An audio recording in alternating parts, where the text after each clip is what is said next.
Chapter 4. The Woman Inside. In November 1982, the palace told the world that Diana was in the best of health. She did not have an eating illness, as some of the newspapers were saying. Diana began to look too thin even before she got married. People thought that she was just tired or growing up. But in fact, Diana was getting ill. She ate too much, then made herself sick. She ate large meals out of the refrigerator late at night. She ate cakes and chocolate, and was sometimes sick several times a day. At first, she looked thin because she kept no food down inside her. But in the end, she learnt to hide her illness so that she looked fine. In January 1982, Diana fell down some stairs when her first baby was on the way. It wasn't in the newspapers until a few weeks later. It was an accident, the palace said. It was only a few stairs. The doctor visited her, and she was fine now. There was nothing to worry about. But Diana tried to kill herself that day. Life was too much for her. She felt sick all the time before William was born, and her new job in the royal family was very difficult. Most of all, she felt that her husband wasn't really interested in her. On that day, he wanted to go out horse riding, and he wouldn't stay to talk to her. After William was born, she felt very unhappy. This happens to many women, of course, for a short time after they have babies. But Diana got worse, not better. She sometimes cut herself with a knife, and tried several more times to kill herself. She was probably crying out for help. Outside, she was still the perfect Princess of Wales. But inside, she was hurting. Before Prince Harry was born, the hospital told Diana that the baby was a boy. She didn't tell Charles. He really wanted a girl. When he first saw their new son, he told her this. Suddenly, Diana felt that this was the end of their marriage. Something inside me died, she told her friends later. She married for love, but perhaps Charles didn't. Did his family push him into the marriage? His real love, Camilla Parker Bowles, was already married, and he had to marry someone. Perhaps he chose Diana only because she would be the right sort of royal wife and mother. Charles was still seeing Camilla when he was married to Diana. On their wedding holiday, Diana saw that Charles still kept photos of Camilla in his pocket. And during the marriage, Charles still gave Camilla presents, and often telephoned her privately. The mother of Camilla's grandmother also had a royal lover, King Edward VII. Camilla, it seemed, was repeating the family story. But Charles and Camilla were friends as well as lovers. They were the same age, and they were interested in the same things, like horses and the country. Many women did not find Charles an easy man, but Camilla seemed to understand him well. Earlier, a lot of his girlfriends got tired of him. He could be warm one day and cold the next. He spent time with them, then disappeared for a long time. Even Camilla stopped waiting for him when she was young. She married another man, Andrew Parker Bowles. Charles and Diana were different ages, and they liked different things. He wanted to read books on their wedding holiday. Diana wanted to enjoy the sun and the sea. He wanted to talk about serious ideas when she wanted to give everything to their new love. It was soon clear to them both that they thought and felt very differently. In public, they were still husband and wife, but in private, they were sleeping in separate bedrooms. People were beginning to see that all was not well. In Canada, in 1986, Diana fell down in public because she was so ill and unhappy. The same year, Prince Charles came home early from their holiday in Mallorca. Then, in 1987, he went up to Balmoral alone for a month. He told the reporters that he had a lot of work to do there. Diana was working hard for the royal family and the country, but she was still very unsure of herself. She was always waiting for Charles and the royal family to say, "Well done." They never did. But in 1988, life began to change for her. She found that she could be strong. A terrible accident happened when she and Charles were on holiday in Switzerland with a group of friends. Snow came down from the mountains and killed Hugh Lindsay, one of their best friends. Diana was in bed with a cold at the time. One of Charles's secretaries arrived back at the house with the terrible news. Diana decided what she needed to do.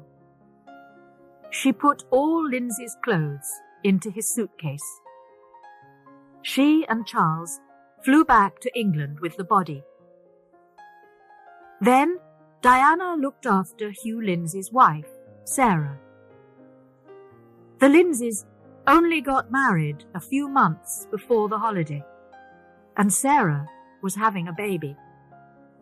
And then Diana decided that it was time to help herself too. Caroline, her old school friend, said, "I'll give you an hour.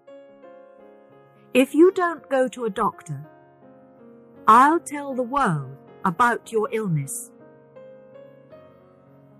Diana went to see a special doctor for help with her eating illness. "How many times have you tried to kill yourself?" he asked her at once. 4 or 5 times, she said. She was very surprised that he seemed to know all about her so quickly. In 6 months' time, he told her, she could be a new person. He visited her every week, and she began to read books about the illness and to understand herself better. In 6 months, she was a new person, and she was almost better. It was the beginning of a new way of life for her. She had to help herself. Charles wouldn't help her. He didn't love her as she wanted, and he never would. She also learnt to give her love to the poor and ill people that she met through her charity work. She had a special touch. When she visited people in hospital, a hug or a kiss from Diana seemed to help them greatly. Sometimes she continued to visit people for a long time until they were better. She often wrote them kind letters later. A lot of her charity work was with children, and she was always happy and natural with them. At home, it was the beginning of the war between Diana and the royal family. It was difficult for people who worked for Charles and Diana. They had to decide which side they were on. You had to be a Charles person or a Diana person. If you tried to be both, you quickly got into trouble. Diana began to think of Charles's people as the enemy. They now lived two separate lives in the family too. There was Diana's life and Charles's life. This was true even for the boys. When Diana took them out, they went to modern places that children like, water game parks or the cinema. They usually wore ordinary clothes, like jeans and t-shirts. With Charles, they wore more grown-up clothes and did country things that he enjoyed, like fishing.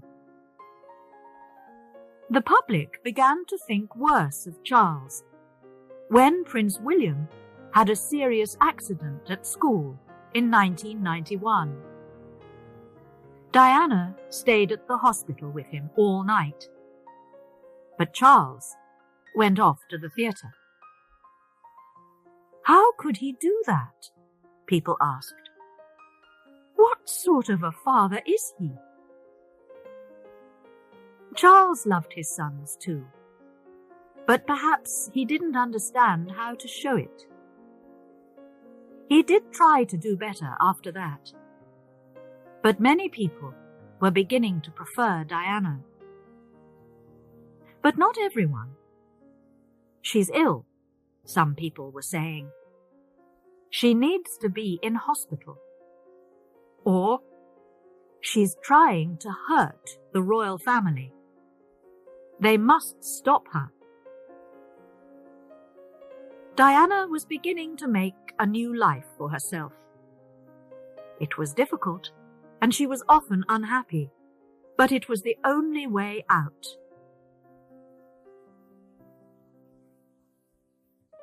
Chapter 5. The New Diana. The Queen called 1992 a terrible year. It began badly for Diana too. On the 29th of March, her much-loved father died. She was on holiday in Austria, and she flew home at once for the funeral. Prince Charles flew back with her to England, but she went to the funeral alone. The newspapers, of course, were quick to notice this. It was a month for royal stories. The palace told the world that the marriage of Prince Andrew and Sarah Ferguson was over. Then a new book came out about Princess Diana. Diana, Her True Story, by Andrew Morton. The book talked about Diana's eating illness and about how unhappy she was with Prince Charles and the royal family. It also talked about Prince Charles and Camilla Parker Bowles. At first, everyone was very surprised. Could it all be true? In the end, people realized that most of it was Diana's real story. But there was another surprise coming for her, and an unpleasant one. Diana was beginning secretly to look for a new love in her life. She had to be very careful, because she and Charles were still married. The world would not think well of a royal mother with other lovers. Then suddenly, recordings of secret phone calls between Diana and James Gilby came out. Gilby was an old friend of Diana's. But here they were talking as lovers. Someone recorded the conversations, the newspapers said, 2 years earlier.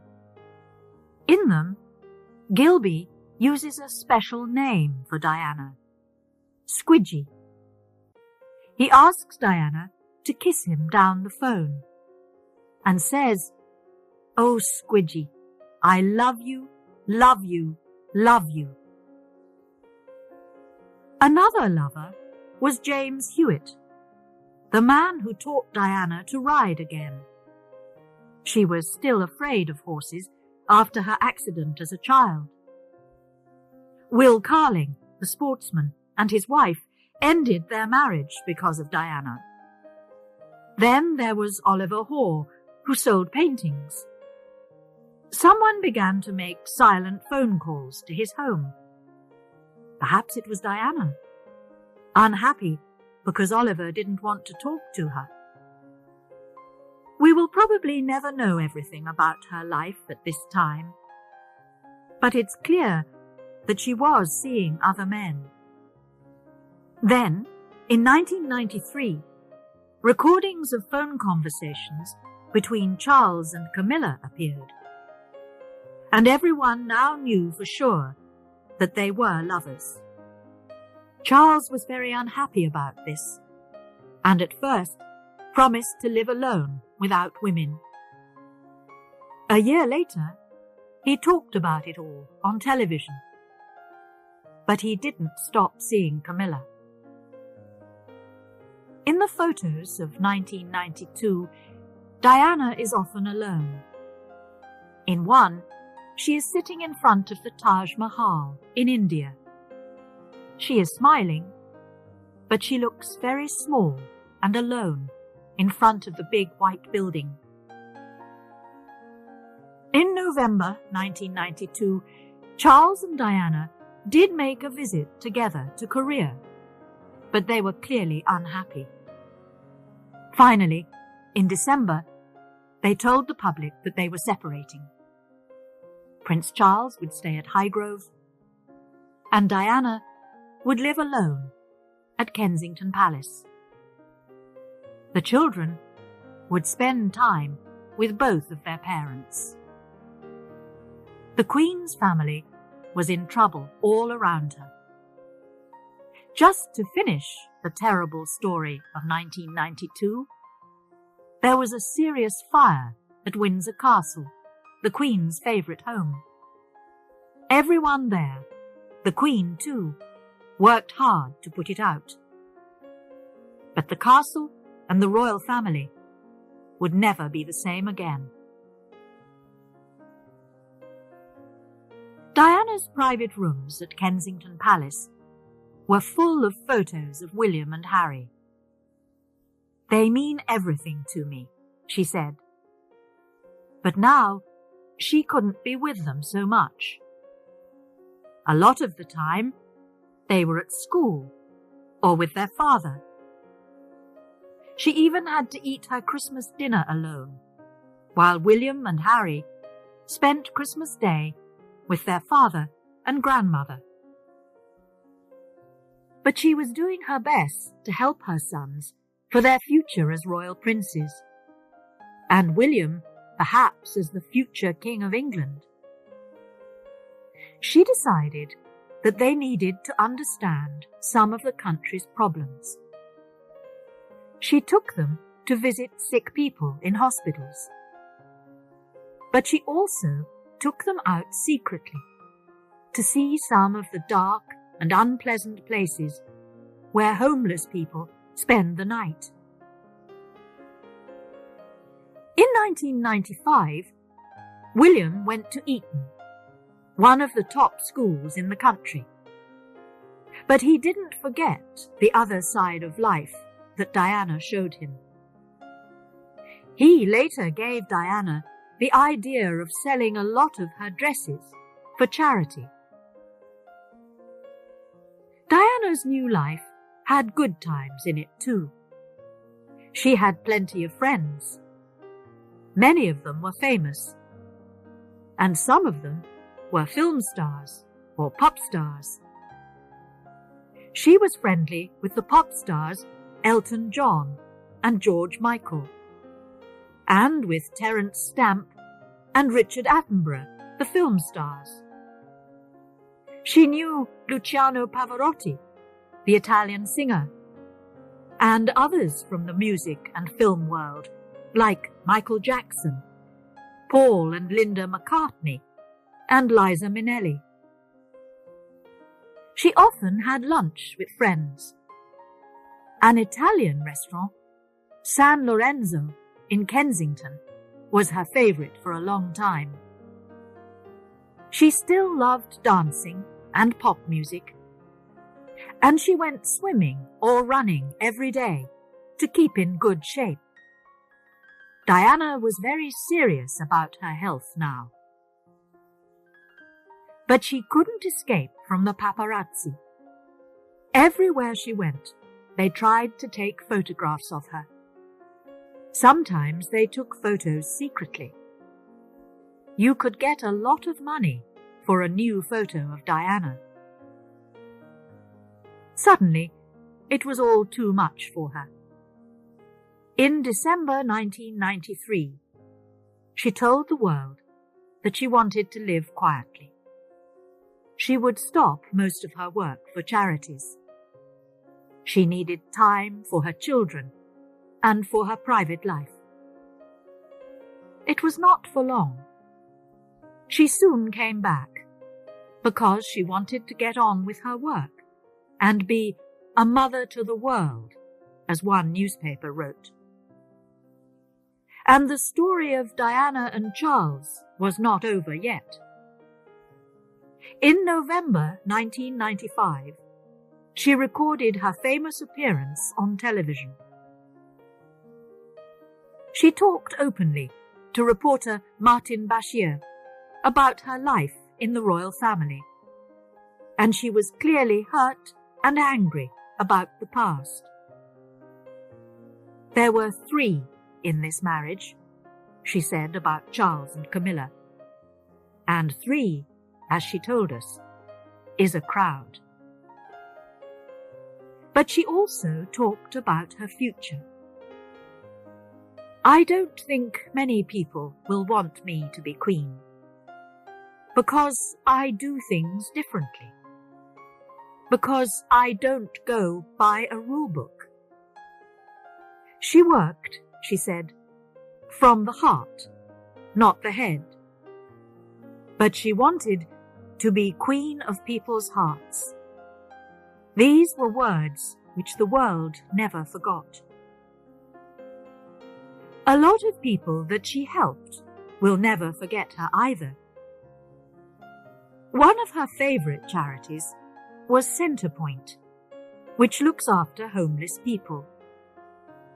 Vincent Seabrook, a man of 27, now working as a private guard, remembers her well. He was living homeless on the streets when Diana came past and stopped to talk to him. She got me something to eat and drink, listened to me, and gave me the number for Centrepoint, he said. She wasn't frightened of illness, or of people who had serious problems with their bodies. She was ready with a hug or a kiss for everyone. A man who couldn't see wanted to know what Diana was like.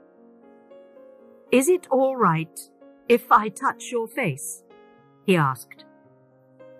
"Of course you can," she said.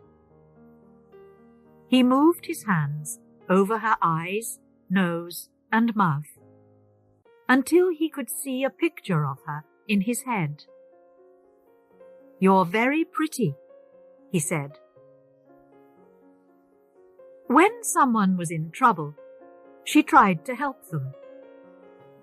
Once in hospital, she heard a woman crying. The woman's son, Dean, was badly hurt in a car accident. Diana sat with the young man that night and visited him again later. She even went to his house when he was better and met his children. "What shall we call you?" they all asked. "Just Diana," she said. She often visited children's hospitals, like Great Ormond Street Hospital for sick children.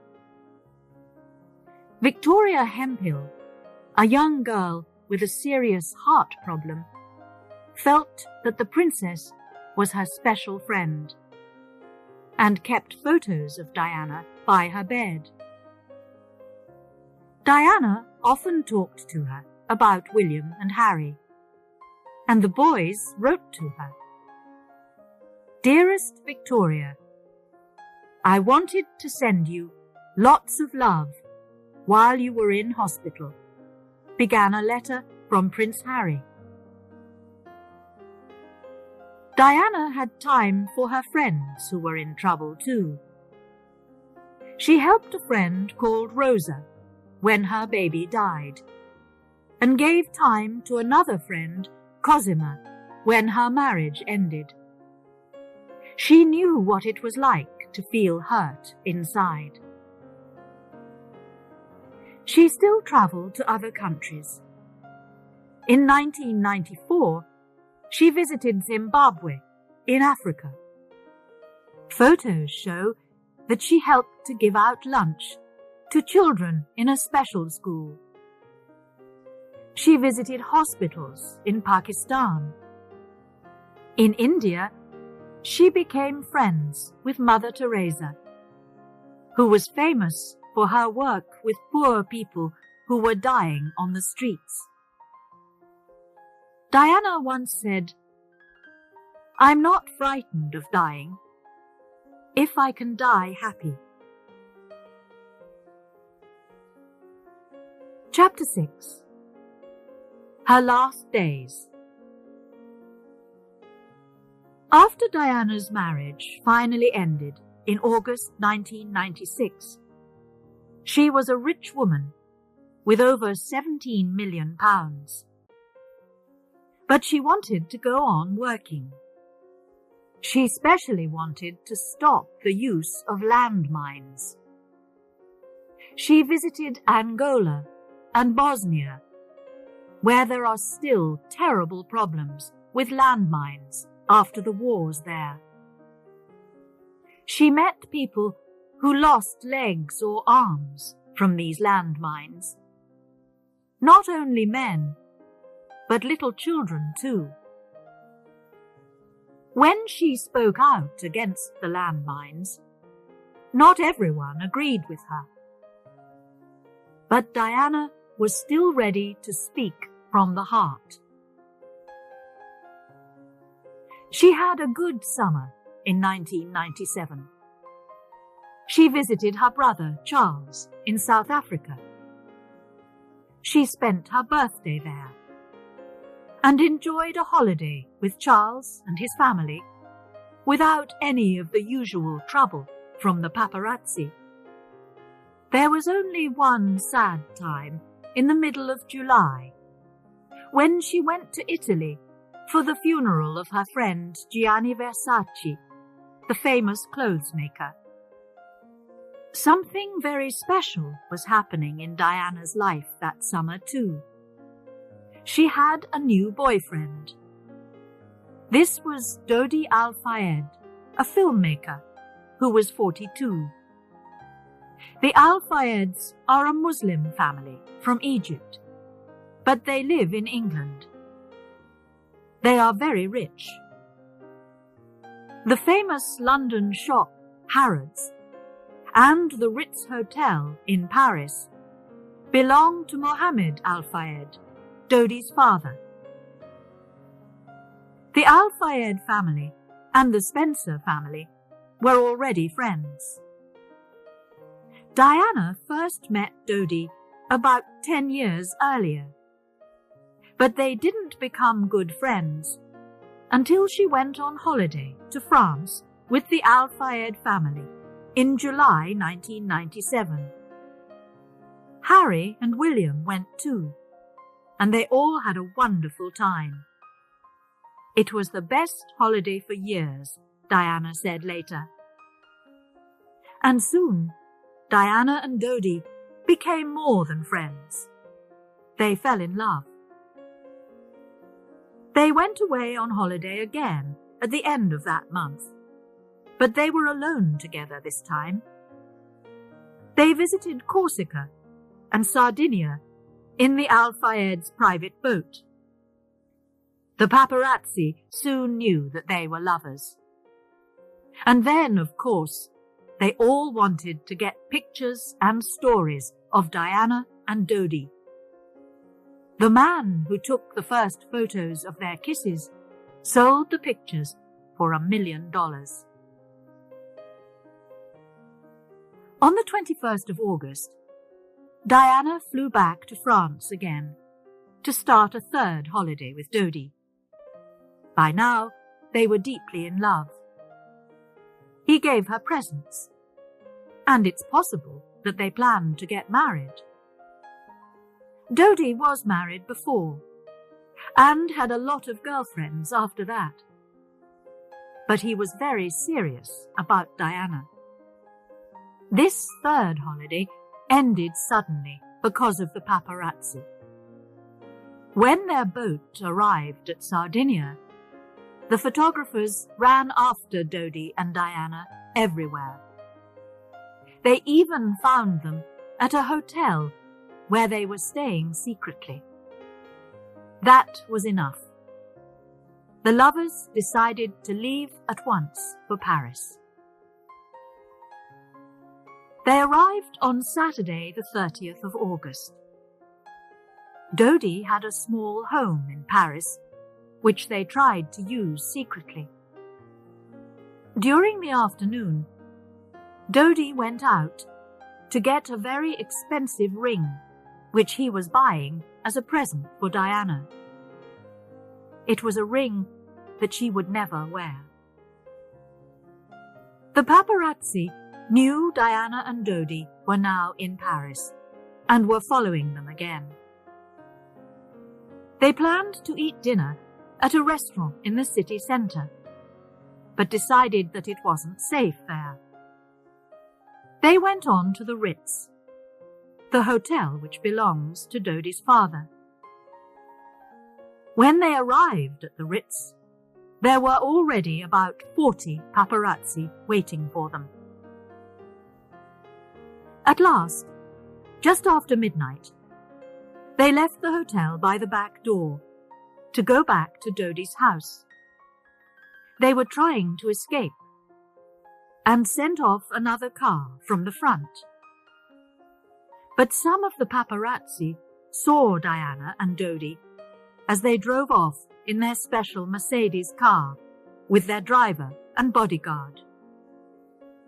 "You won't catch me," said the driver, Henri Paul, as he drove faster and faster.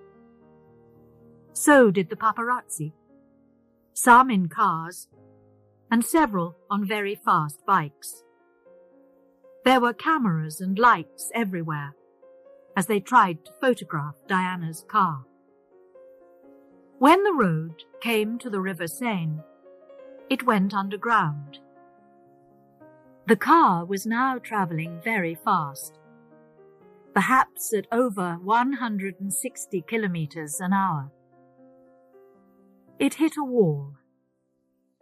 The crash killed Dodi and the driver at once. The bodyguard, Trevor Rees-Jones, was still alive. So was Diana, but she was very badly hurt. It took more than an hour before they could get her out of the crashed car. They took her to hospital, where doctors tried to save her life. But it was no good. She died at about 4 o'clock in the morning. Soon, telephones were ringing in Britain as people heard the news and phoned to tell their friends and families. Some heard it on the television or radio at the end of a long night's work. and it seemed that it couldn't possibly be true. At Balmoral, Prince Charles woke his sons, William and Harry, to tell them the terrible news. That afternoon, Charles left Scotland by plane with Diana's two sisters, Sarah and Jane. They flew to Paris together to bring her body home. During the week, newspapers, television and radio were full of Diana's sad story. People cried and left bunches of flowers for her. By the middle of the first day, there were over 1,000 bunches outside Kensington Palace. By the end of the week, it was like a sea of flowers there. With the flowers, there were cards and letters. To our sweet princess, thank you for the love you showed us all. Queen of Hearts and Princess of Love were words that came up again and again. We'll never forget you, the letters said. And during that week, the mystery about the car crash was growing. When Trevor Rees-Jones, the bodyguard, finally woke up in hospital, he couldn't remember the accident. We now know that the driver, Henri Paul, had too much to drink that evening, far too much. But the paparazzi were driving too fast and too near, and the photographer's lights were too bright. Did they make it happen too? And was there a second car in the crash? Some people even thought that it was murder. This was probably just a wild story. But there was still a mystery about the crash. Diana's funeral was on Saturday the 6th of September, 1997, 1 week after she died. On Friday night, thousands of people went to London. They stayed out all night, waiting for the morning, when her body would travel from Kensington Palace to Westminster Abbey. Kensington Palace gardens were beautiful. It was a warm night, and there were flowers by every tree. People of all ages sat quietly together in little groups, remembering Diana. Her funeral, like her wedding, brought famous people together from all over the world. Some were heads of governments, and others were her friends. Many were famous names from the worlds of film and music. All the royal family was there. Princes Charles, William, and Harry walked behind Diana's body as it went into the church. Her sons gave her white flowers with a card that just said, Mummy. In Hyde Park, crowds of thousands watched the funeral on a big screen. Many cried as they listened to the words and heard some of Diana's favourite music. Earlier that summer, Diana looked after her friend Elton John at Gianni Versace's funeral. Now, he sang at her funeral. It was a song that he once wrote about the film star Marilyn Monroe. Marilyn and Diana were both 36 when they died. Elton changed the words for Diana. Goodbye, England's rose, he sang. She would always grow in our hearts. Then her brother Charles spoke about Diana. He remembered how kind and beautiful she was. Today is our chance to say thank you. We want you to know that life without you is very, very difficult. He was very angry with the paparazzi who gave her such a hard time, and he promised to try and help her sons in their future life.